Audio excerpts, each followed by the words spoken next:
That's right, Ishimaru's wristwatch. Look at this, it's broken, and the hands were pointing to just after 6 when it happened. It was likely broken when he was attacked by the culprit. After all, when we saw him last night... Hey, how long are you planning on making us wait? Looks down at his wristwatch. It was still working. It's almost 10 o'clock.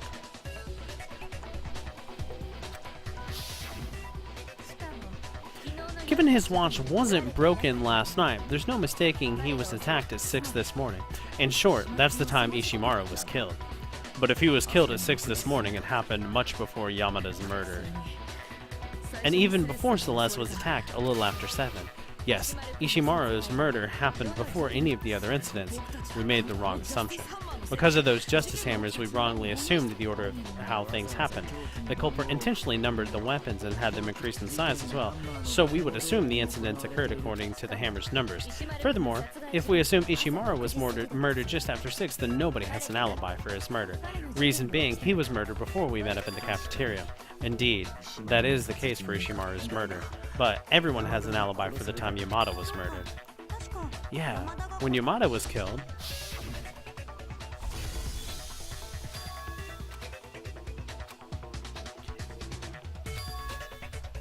when he was in the infirmary. When we heard Yamada scream from the infirmary, everyone but Hagakure and Kirigiri were together. After that, we rushed down to the infirmary and saw Yamada's corpse. It's true, we got alibis. I've got it. The culprit recorded the scream with a tape recorder and played it back later, dude. Where's the tape recorder? Beats me. Don't just view anything that comes to mind. In any event, when we heard Yamada scream, we ran down, which means nobody was there with us. Which means nobody was there with us could have... What? Which means nobody who was there with us could have killed Yamada. And not just Yamada's murder either, the subsequent disappearance of the corpses is the same. When Yamada's corpse disappeared from the infirmary, Hina and I were together in the restroom and everybody was in the physics prep room, yes? And it was the same when Ishimaru's corpse disappeared from the prep room. At that time, we were all gathered in the infirmary because of the disappearance of Yamada's corpse. And I was all by myself, sleeping like a baby in the physics prep room. Then couldn't Genocider have moved Ishi's corpse? Even if she could have relocated Ishimaru's corpse, she couldn't have moved Yamada's from the infirmary. When Yamada's corpse went missing, she was still unconscious in the prep room. Of course I didn't do either of them anyway. In short, none of us are capable of having committed Yamada's murder or relocating the corpses. Looking at it another way, only Hagakure or Kirigiri, who were unaccounted for, could have done it. What now, Kirigiri? This conversation's just going in circles trying to decide who done it. So rather than who done it, how about we try thinking about how they did it? I believe the method by which Yamada's corpse was moved is of particular importance. Yeah, I agree. As much as I searched, I could never find an answer for how his body was moved. And what's more, according to Celeste... Yes, but I was only out of sight for a minute. The culprit moved Yamada's body in the span of under a minute? That would be the case.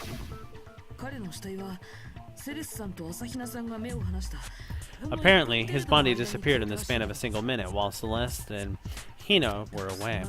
But to move a body that large from the first floor to the art storage room on the 3rd floor, no matter how you look at it, it just ain't possible, dude. And what if I said there was a way to make that impossible feat possible? What? How? To have the corpse move itself. Huh? You mean the corpse could move on its own? Another ghost? We're not talking about the supernatural. What the woman's trying to say is there is a possibility that Yamada, whom we believe to be dead, was actually alive. He was alive?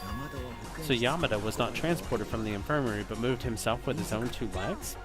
Then what does that make the corpse we saw in the infirmary? That was him pretending to be dead.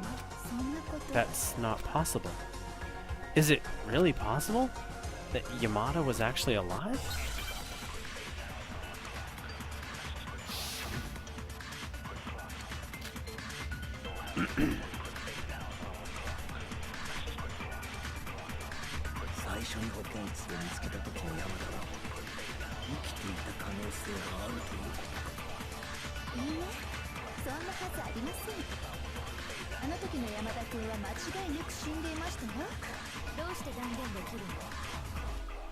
あなたも死体発見アナウンスを聞いたでしょう。あれは山田君の死体を発見したからこそ流されたアナウンスのはずですわよ。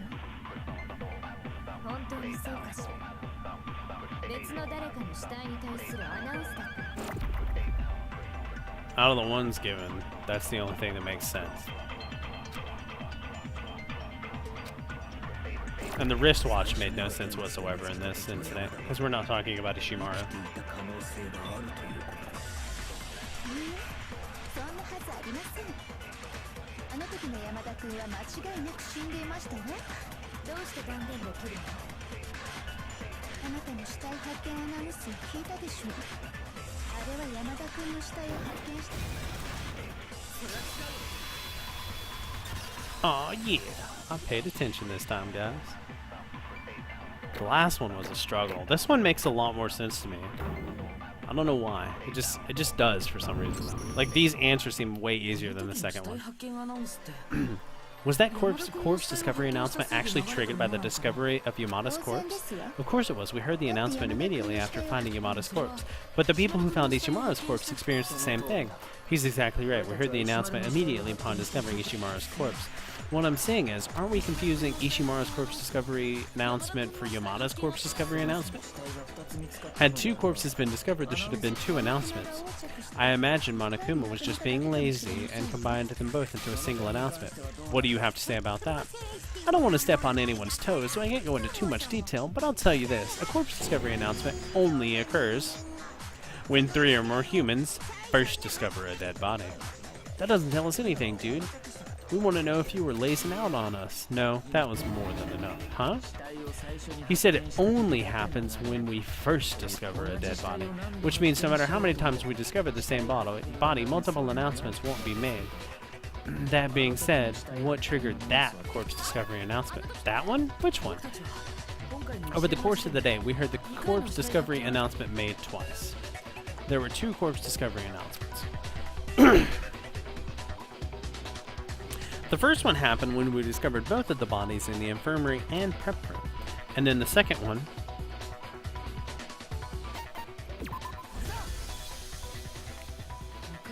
The second corpse discovery announcement was made when we rediscovered the bodies in the storage room. Ding dong, bing bong.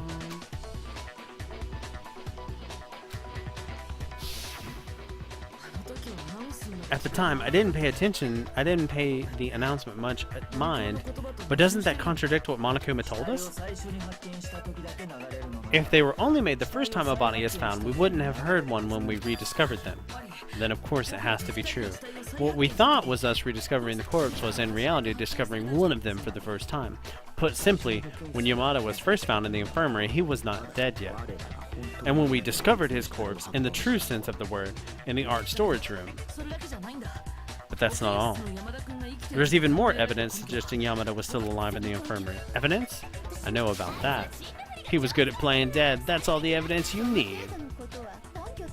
I wouldn't hardly call something so insignificant evidence. As I expected, there exists no evidence that he was actually alive. In that case, let's go back over once more the condition that Yamada's body was in. I'm certain it's all but clear to you, then, whether he was dead or alive. I doubt anything will come of it. There is definitely evidence. It was his glasses, right?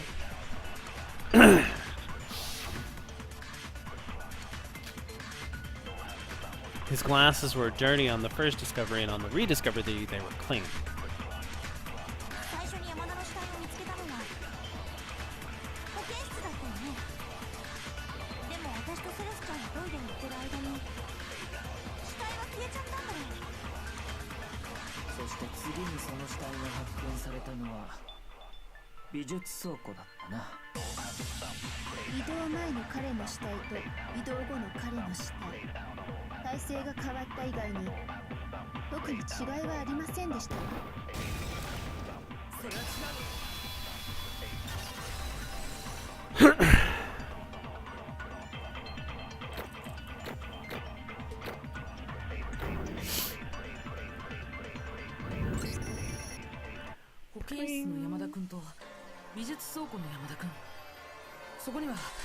There was a blatant difference between the Yamada in the infirmary and the Yamada in the outer storage room, his glasses.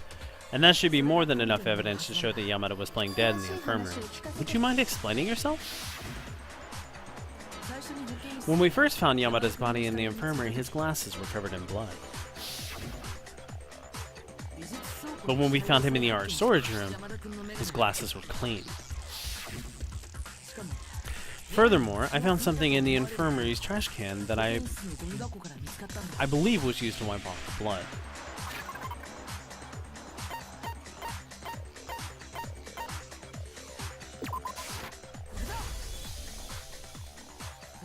I found a glasses cloth in the infirmary's trash can. From the blood stain here on the cloth, we can deduce that the glasses cloth was used to wipe the blood off Yamada's glasses. On top of that, the character on this cloth is the same as that one on the digital camera. See? The digital camera Yamada brought in with him. Heretical angel, super squishy princess. I can't imagine anyone other than Yamada would have had a glasses cloth like this. The only person here who wears glasses I wouldn't be caught dead with that plebeian filth. A tissue's all I need to clean my glasses. And there's no doubt about it.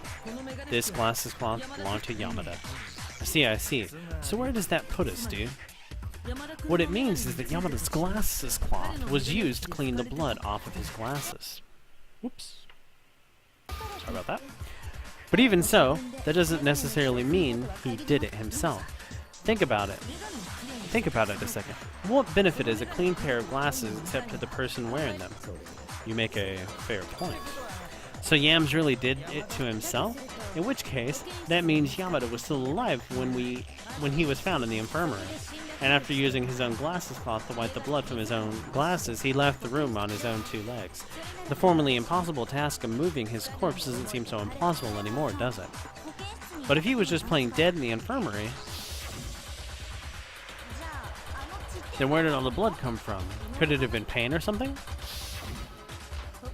The infirmary's refrigerator is stocked with blood for transfusions. In all likelihood, that's where he used. I'm guessing he went way overboard, splattering the blood everywhere when he was getting ready.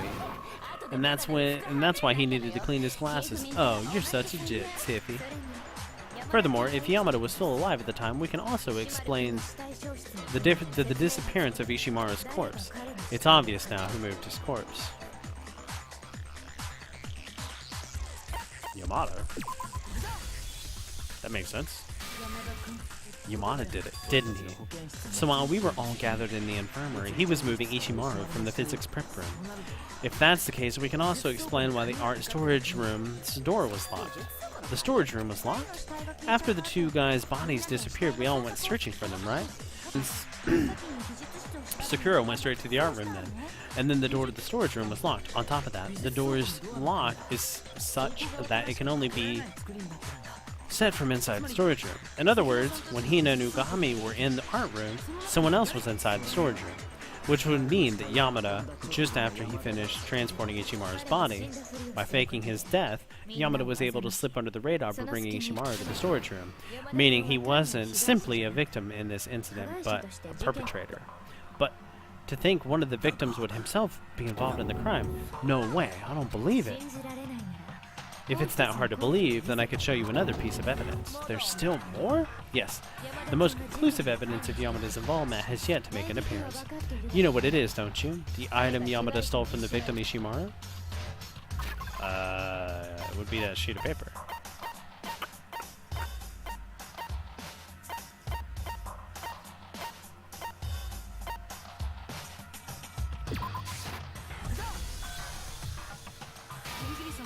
You're talking about the note Yamada had hidden on himself, aren't you, Kirigiri?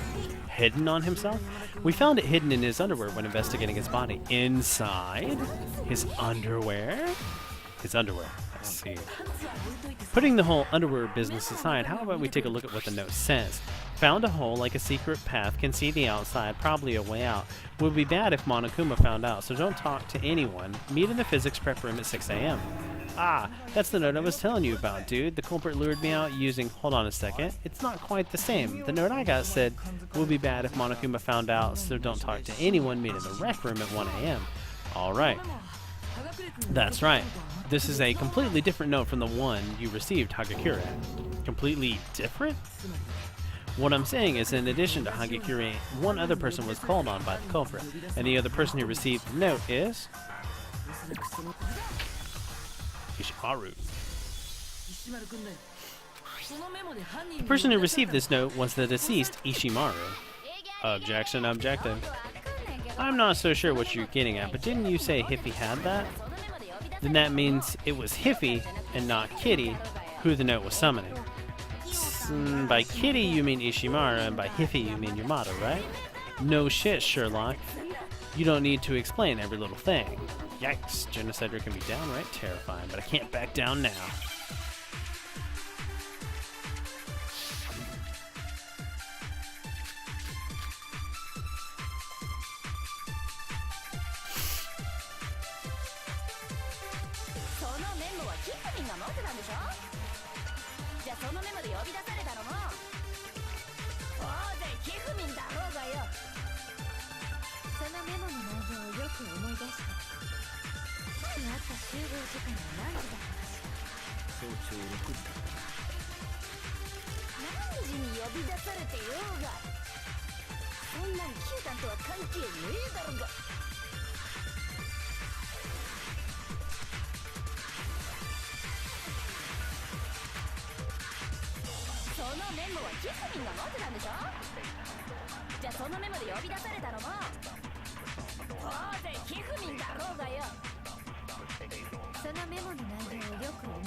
His wristwatch was broken at 6. So if he met at 6, or shortly after 6 rather, then it would make sense that he died then. No, they are connected. Huh? What you yammering about, kid? The meeting time mentioned in this note is 6 a.m., which is the same time Ishimaru was killed, and his wristwatch showed us. And that's not all. There's also the meeting place specified in the note, the physics prep room. Ah, yes, that was where Ishimaru was murdered.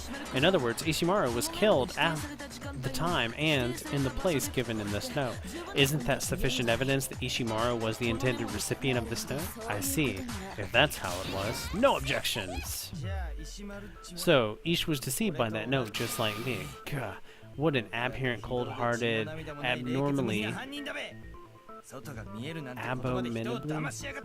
abominably inhuman dude, luring us into the temptation of outside. But hold on, why did Yamada have the note if Ishimaru was the recipient? And in whose undies? That has to be because Yamada pried it from Ishimaru's dead hands. What? He took it? And what evidence do you have to show this? Go on.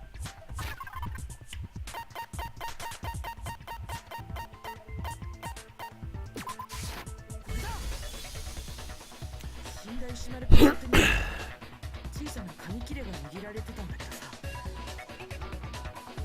man.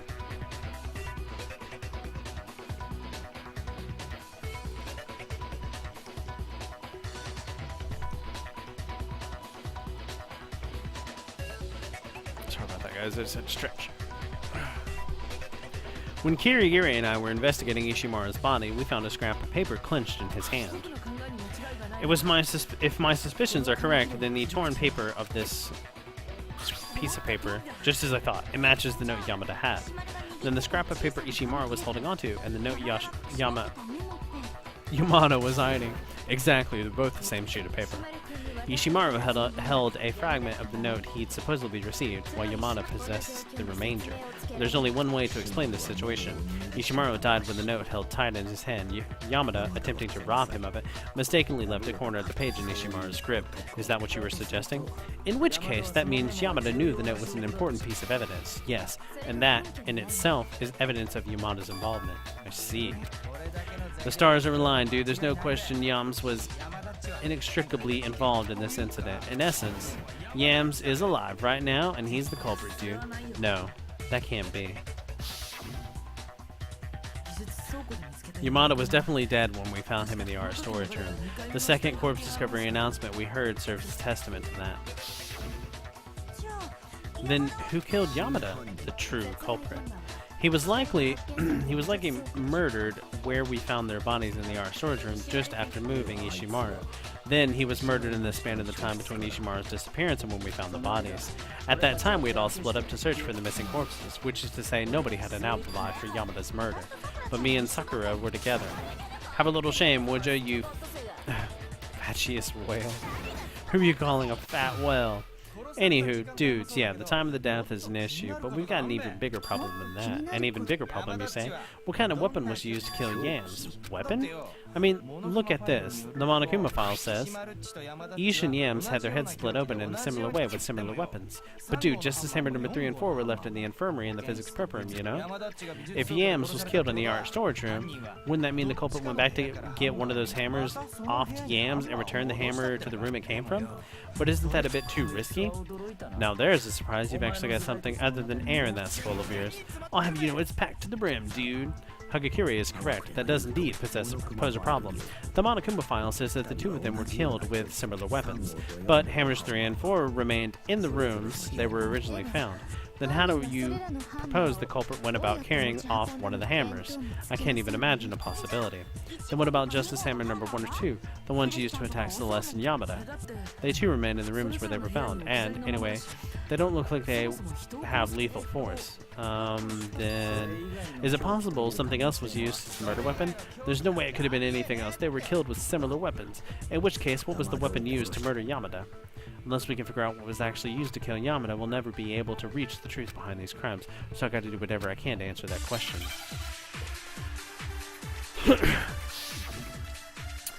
One of the hammers was washed. Yeah.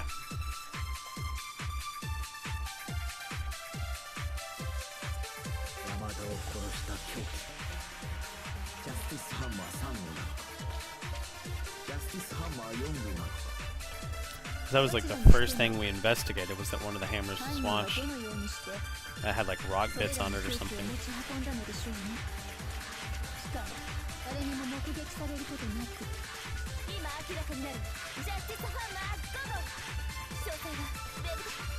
Visit our website.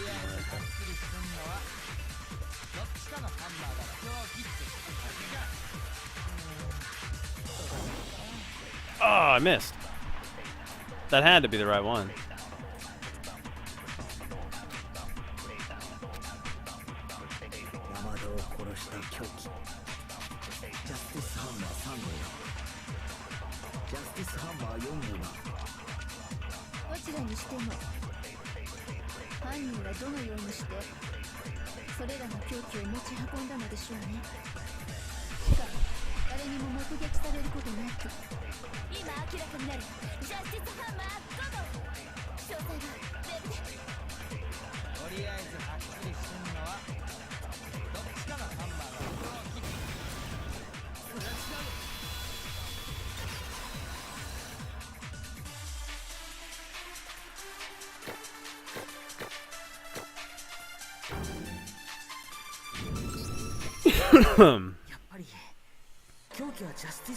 The murder weapon wasn't a Justice Hammer, but some other weapon. But what other weapon? The hammers in the art storage room. Couldn't the culprit have used one of them?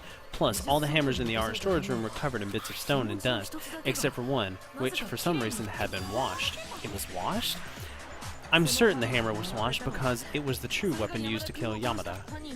The culprit took the time to wash the hammer to get rid of the blood that had gotten on it.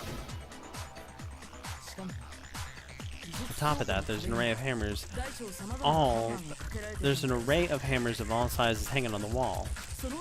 And several of those hammers were missing. Couldn't the Justice Hammers themselves have been made using those hammers as a base?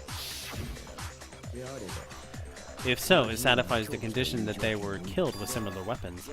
Just after bringing Ishimaru's body to the art storage room, Yamada was killed with one of those hammers. And the true culprit, the person who made Yamada their accomplice and then betrayed him, did it.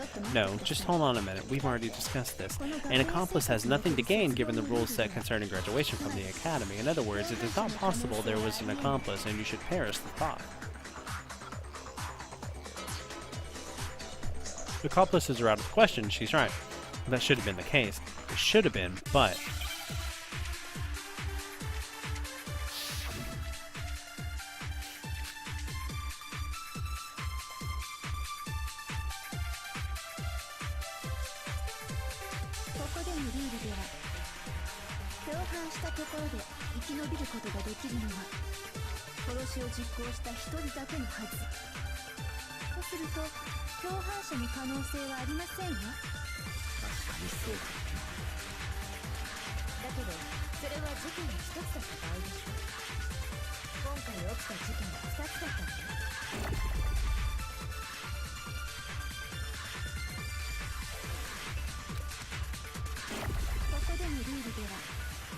it's a pretty short one. There's only two things it could be. Washed hammer matches none of them.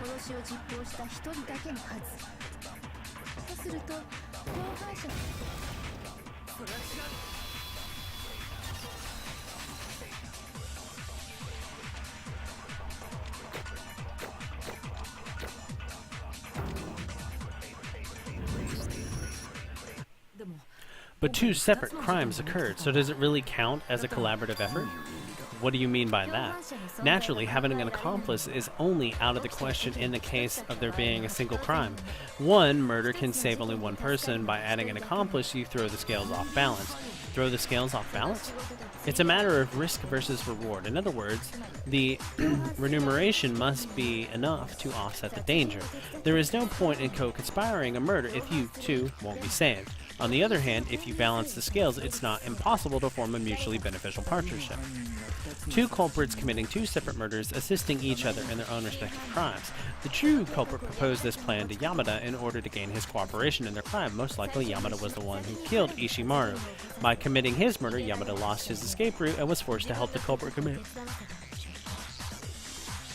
theirs. In short, what happened today wasn't a serial murder at the hands of a single culprit, but two separate murders by two separate culprits. And the fact that it was made to look like a serial murder was all misdirection by the culprit. The disguised madman, the similar murder weapons, the body's disappearance, by giving them commonalities, the culprit made it seem as though only one crime had taken place. The culprit proposed that this plan secured his accomplice's cooperation, and in the end eliminated the biggest obstacle to his own success by murdering that accomplice, which means betraying Yamada was part of the plan from the get-go. What the heck? That's the most despicable thing I've ever heard. Really? I think it was a fairly solid plan, well, aside from the choice of accomplice. The most important characteristic of this incident was the fact that the two crimes were distinguished as one, and I'm almost positive Kirigiri had figured that out at the very beginning, and that's why she told us to think of the murders as a separate incident, but not as serials. You're outstanding, Kirigiri. Maybe a little too much so, almost unbelievably so.